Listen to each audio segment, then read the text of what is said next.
Hi all group one எக்ஸாமுக்கு எல்லாரும் apply பண்ணியிருப்பீங்க.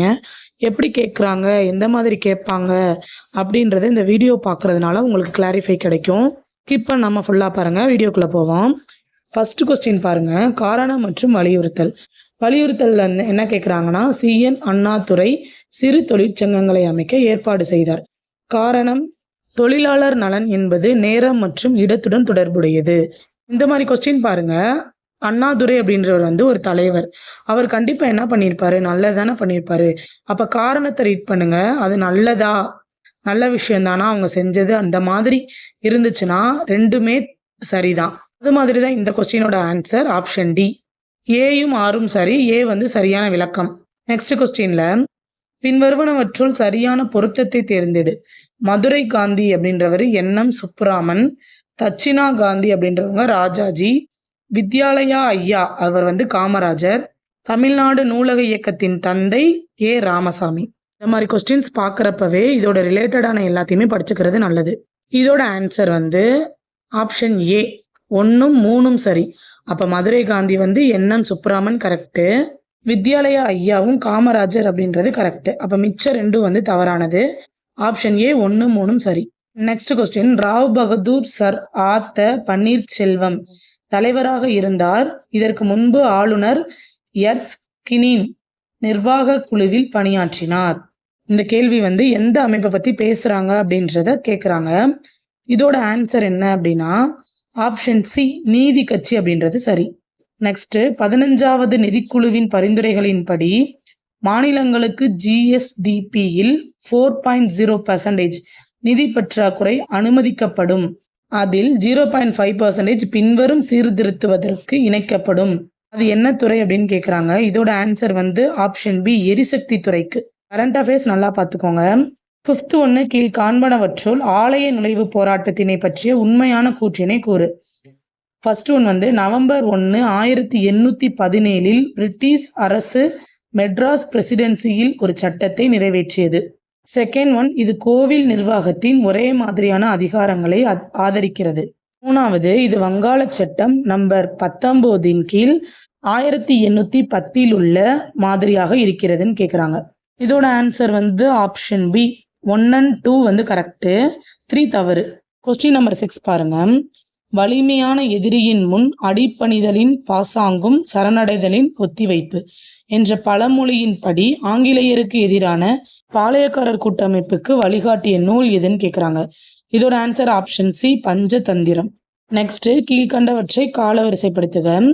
பாரத மாதா சங்கம், சென்னை மகாஜன சபை, ஹோம் ரூல் இயக்கம், மதராஸ் திராவிட சங்கம். இதோட ஆன்சர் என்னன்னு பார்ப்போம். இதோட ஆன்சர் 2143. சென்னை மகாஜன சபை தான் ஃபர்ஸ்ட், அடுத்தது பாரத மாதா சங்கம், நெக்ஸ்ட் மதராஸ் திராவிட சங்கம், அடுத்தது ஹோம் ரூல் இயக்கம். இதை பற்றி நான் ஒரு ஷார்ட்ஸ் போட்டிருப்பேன். யார்ஸ் வேணும்னா நீங்கள் அந்த ஷார்ட்ஸை பார்த்துக்கோங்க. நெக்ஸ்ட் ஒன்று, வெண்மை எனப்படுவது யாதென வள்ளுவர் கூறுகிறார்.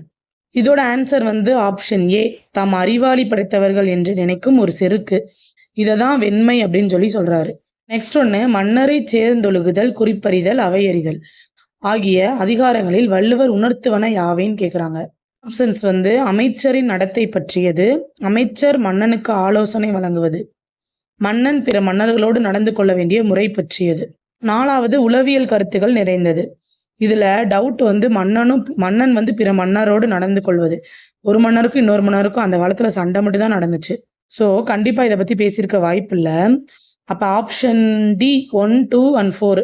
நெக்ஸ்ட் கொஸ்டின் பாருங்க. மக்களை போல்வர் கயவர், அவரென்ன ஒப்பாரி யான்கண்டதில் என்ற குறளில் கயவர் என யாரை குறிப்பிடுகின்றார்னு கேட்குறாங்க. திருக்குறள்ல இருந்து நிறையவே கேள்வி கேட்குறாங்க. ஸோ அதில் என்னென்ன கொஸ்டின் தான் இருக்கோ தனியாக கூட பார்த்து எழுதி வச்சு படிச்சுக்கோங்க. இதோட ஆன்சர் வந்து பொறுப்பில்லாதவர்கள், விருப்பம் போல் நடப்பவர்கள், நெறியற்று வாழ்பவர்கள். இது 3மே கயவர் அப்படின்னு தான் சொல்றாரு. இந்த கொஸ்டினோட ஆன்சர் அப்போ என்னது? ஆப்ஷன் டி இவை 3ம். நெக்ஸ்ட் ஒன் பாருங்க. துறவிகளுக்கு இகழ்ச்சி வராமல் இருக்க அவர்கள் என்ன ஒழுக்கம் மேற்கொள்ள வேண்டும் என்று வள்ளுவர் கூறுகிறார். இதோட ஆன்சர் வந்து ஆப்ஷன் ஏ கல்லாமை. இந்த கல்லாமை வந்து களவு கொள்ளாமை அப்படின்னு பொருள்படும்.